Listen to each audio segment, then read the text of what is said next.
So I watched Dominion. It is a documentary about the factory farming industry in Australia. So the the imagery is intense. I definitely recommend it because as much as you can talk about, oh yeah, I know what goes on in factory farms, or I get a sense that it's not, they don't treat the animals that nice. When you see it, it creates a very different emotional reaction. And I think you just don't necessarily imagine it as brutally as it is, if that makes sense. Like you don't get the screams and stuff like that. And I know that's going to make people not want to watch it, but I actually think a very fair request is you don't have to change any of your habits, but if you are going to eat meat that is cultivated in this way, you should be willing to spend 20 minutes just seeing how it's made. And I think if you aren't willing to do that, I don't know, it's a bit cowardly. Mm-hmm. So yeah, it's just interesting because you also hear a little bit of propaganda, like pigs are peacefully killed in carbon dioxide, and then you watch it and they just scream because they're suffocating to death. Yeah. Like it's the marketing when it's in text is a little bit different than when you watch it and you see it, you go, oh yeah, when you kill something with carbon dioxide so that it passes out, in order to pass out, it has to feel deprived of oxygen. So it acts exactly like if you smothered it with a pillow. Yeah. It's brutally trying to figure out how to escape and get air. So it's very, I don't know, it's good in the sense that it just makes you really concretely aware of what's happening. Has it made it easier for you to say, I know you were not eating meat. Has it made it easier? Because part of the reason I know you did it was to just for a refresher on the why of. Yes. Yeah. It's definitely made it easier, but I actually had more higher level takeaways. So like one, if you're going to eat cows, if you're going to eat pigs, I think it's fair to just say, hey, just watch this for 10 minutes. And if you don't want to, you're kind of a coward. But the second thing is it makes you realize how atrocities occur. Mm-hmm. You just keep it out of eyesight. Yeah. Because we always talk about the Holocaust and the Nazis and the atrocities of World War II. I bet most Germans had no idea what was happening in the concentration camps. If they even knew they existed, they're just like, oh yeah, like they take the Jews to these places and they go to these camps and I don't know, you just never see them again. And you go, oh yeah, this is how atrocities occur. You just do it out of eyesight and then you tell people it's not a big deal. And people have a vested interest. People's minds work for them on a subconscious level.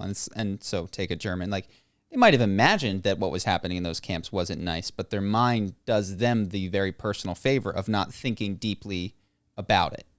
Like, it's not, it doesn't conjure up those images on their behalf so that they may continue their life in relative comfort. Yeah. And just use language that's like, peacefully killing them with carbon dioxide. Yeah. It's a work camp, what happened to my Jewish neighbor? Like, I actually like that person. Don't worry. They're at a work camp. Yeah. And so you recognize how easy it is for an atrocity to occur. But the other thing is you see the workers at some of these places and they have no problem beating animals, tasing animals. Like you watch them and you go, oh, these people seem like sadists. But for me, the takeaway wasn't, oh, these people were born sadists. It's that it's extremely easy to dehumanize anything if you start with someone when they're a child. It makes it to me a little bit clearer how slavery exists. Because if you took an animal and just took a kid randomly who had never seen them treated poorly and you start treating them like this and they were screaming, most kids would go, stop, this is mean, the pig doesn't want this, you shouldn't be doing this. But when that kid has that reaction, you have all the adults around them go, no, this is fine, this isn't a big deal. Those scrims don't count. This pig doesn't count. Its feelings don't count. And I also think that kid that you're imagining that's a kid born in the 21st century who has never been on a hunt. You know what I mean? Like kids that. No, I'm talking about the kids of farmers who become farmers who end up. And I'm not saying all farmers are bad, but the people in these videos. Are you describing a state of nature where kids have a problem with screams? Because I'm not even sure that they flip one way or the other. I'm like, whatever you're acculturated into becomes that state of nature is, I guess what I'm saying. Because imagine any 3-year-old would have seen corpses of animals and been near blood and. Yeah, this is what I'm saying is if you just start from a child and you just say slavery makes total sense, beating that person is fine, they're not a person. It's like, oh yeah, you just start at a young age and you just separate, you say, yeah, we treat people well, but this doesn't count as a person. Yeah. And then when you come in from the outside, you go, this person's a sadist. They have no problem beating a black slave. Or this person's a sadist. They have no problem beating a cow. It's like, no, this could happen to almost anyone. If you just start at age 0, dehumanizing the other, whether the other is Jew, black, cow. Well, there's a flip side to this, just so we're not romanticizing the state of nature, which is you have to humanize for kids. Like, I think there's also a tendency in children to steal, hit, hurt, and you have to be like, no, we don't do that. They're like us. And so you do carve out these two camps. And I think you have to actually teach, to a degree, I think you have to teach the violence and the restraint to kids. I don't know that kids are like particularly moral agents and deeply disturbed by screams. I don't know. Don't have a kid. But no, I do see what you're saying. I imagine that they actually, I wonder if a kid starts with empathy. If you just show a kid someone being tortured, if they get uncomfortable. I mean, I don't know, but I've seen pictures of like 3-year-olds next to screaming 1-year-olds, and they're just unperturbed. You know, like their brother is like telling the world something is killing me, and they're just like eating their Cheerios. They seem like less disturbed by the shrieks of other children, at least, than even adults do. So I don't know, because you also see those really sensitive kids who get really upset if someone's like mean to an animal. I think that they have, for instance, there's just no kid that has been raised in a vacuum. Like that kid was not raised in the savannah with his dad lugging back the corpse of a goat and carving it up and feeding him a piece. So I guess there is no state of nature is what I'm saying. There is no nice kid or mean kid. It's like as soon as you're born into a world, you're surrounded by a cultural thing that tells you what is right and wrong. Yeah. Well, I guess the takeaway for me is like people are going to watch Dominion and they're going to think that the farmers are evil. Mm-hmm. It's like this farmer's not evil. This farmer was taught from age 0 that this is totally cool, encouraged, doesn't count as being cruel. Because you're going to see adults like just for fun hurting animals, like doing things outside of the process, even of factory farming, just because they have a taser and it makes them feel powerful or they think it's funny. Sure. But I don't think that person was born with a brain defect. I don't think that person was born cruel. The way that I play Grand Theft Auto is like an absolute monster. You know what I mean? Like, yeah. And I'm totally under the impression, and still am, and would defend and fight for that they don't count. You know, like that the creatures and the beings, whatever, in that go no, like they don't count. So the most horrible thing that you can do is just it's a goof.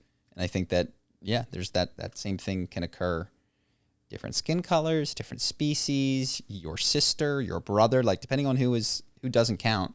Well, yeah, because weirdly enough, I think the most common outcome of watching Dominion would be to demonize the people that you watch in the video and then not stop eating meat. Mm-hmm. That's what I think most people would do.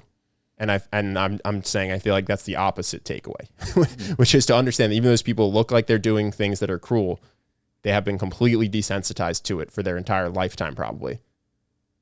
And also, you should stop giving them money by eating their products. Yeah. So that was my takeaway from watching it, and I think it's good.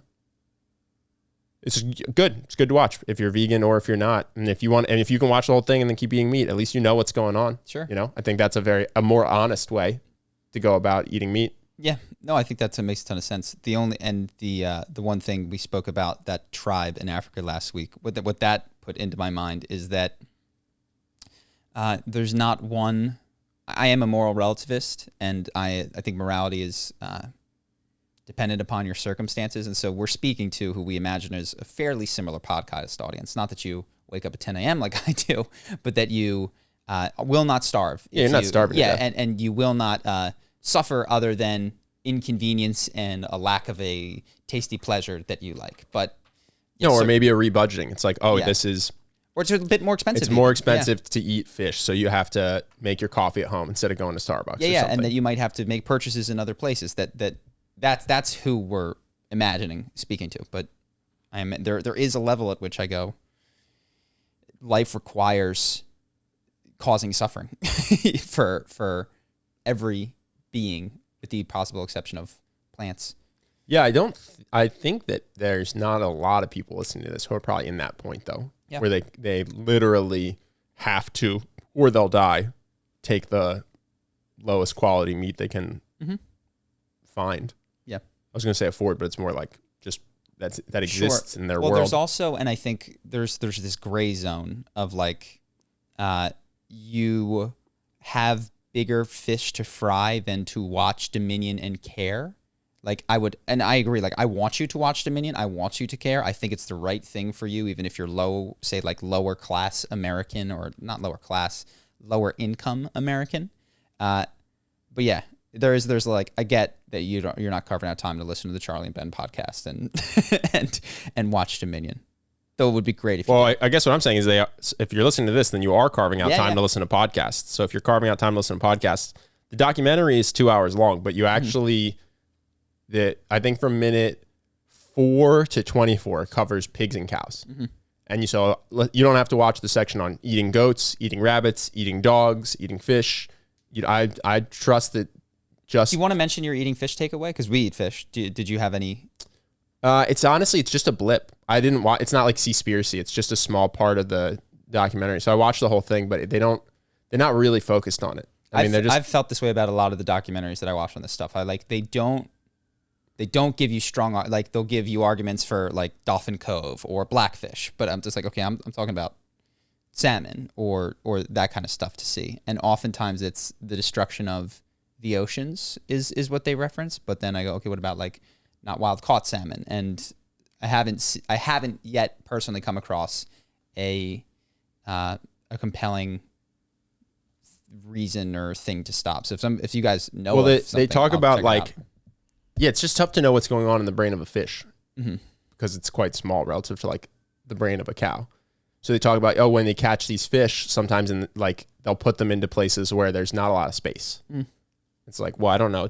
How much does a fish mind that? The grass grows right on top of each other. Does every blade of grass mind?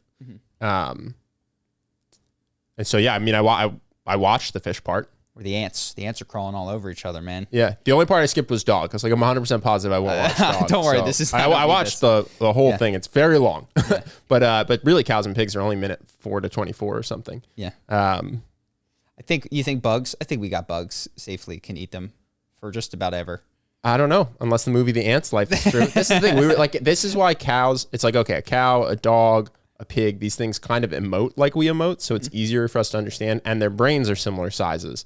So it's easier for us to intellectually comprehend that they probably feel pain in the same way we do and feel suffering in the same way we do. And then there's other things like trees, which we just assume don't because they're anatomically completely different. Then there's mollusks, then there's shrimp, then there's salmon, and so it's like, I don't actually have any concept for how those things exist. It's tough to empathize with a mollusk, to understand what it would be like to only be a piece of muscle. You know what I mean?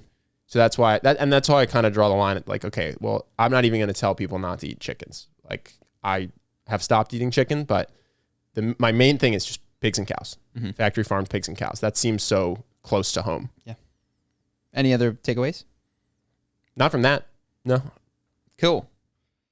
Hope that you guys enjoyed that clip. If you want to see more like this and have us do more podcasts, we are 100% funded by our generous patrons. And if you'd like to contribute, there's a link in the description, and we'll have one pop up on the screen right here so that we can do more podcasts where we have fun conversations and hopefully some deep ones like this. Either way, hope that you enjoyed the video, and I will see you in the next one.